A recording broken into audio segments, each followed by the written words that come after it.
Chhota Udepur પુન્યાવાટ model school ખાતે કાનૂની શિબિર યોજાઈ। છોટાઉદેપુરની પુન્યાવાટ મોડલ સ્કૂલ ખાતે જિલ્લા કાનૂની સેવા સટ્ટામંડળ છોટાઉદેપુર દ્વારા પોક્સો એક્ટ અંગે જાગૃતતા લાવવા માટે કાનૂની શિબિરનું આયોજન કરવામાં આવ્યું। જિલ્લા કાનૂની સેવા સટ્ટામંડળના ચેરમેન ઉપસ્થિત રહ્યા હતા અને છોટાઉદેપુરની પુન્યાવાટ મોડલ સ્કૂલ ખાતે જિલ્લા કાનૂની સેવા સટ્ટામંડળ છોટાઉદેપુર દ્વારા પોક્સો એક્ટ અંગે જાગૃતતા લાવવા માટે કાનૂની શિબિરનું આયોજન જિલ્લા કાનૂની સેવા સટ્ટામંડળ છોટાઉદેપુરના ચેરમેન અને મુખ્ય જિલ્લા ન્યાયાધીશ ડી.પી. ગોહિલ સાહેબના અધ્યક્ષતામાં યોજવામાં આવ્યું। કાર્યક્રમની અંદર એડિશનલ ડિસ્ટ્રિક્ટ જજ સી.કે. મુનશી સાહેબ તથા ફૂલ ટાઈમ સેક્રેટરી સાહેબ શ્રી એમ.વી. પટેલ તથા પી.એલ.વી. ઇરશાદભાઈ ખાલપા ઉપસ્થિત રહ્યા।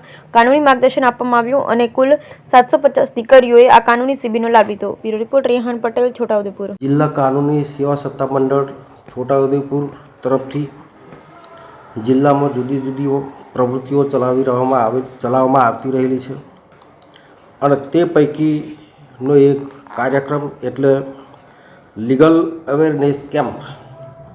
લીગલ અવેરનેસ કેમ્પમાં કાનૂની જાગૃતિ અંગેની પ્રવૃત્તિ કરવામાં આવે છે અને તેમાં સમાજના માણસોને કાયદા પ્રત્યેની માહિતી આપવામાં આવે છે।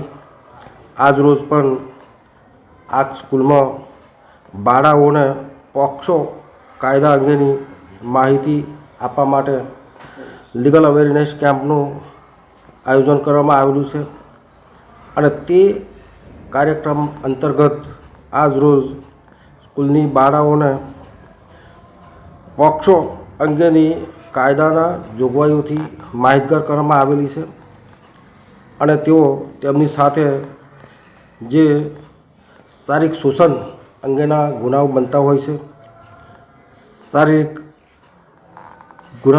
છે તે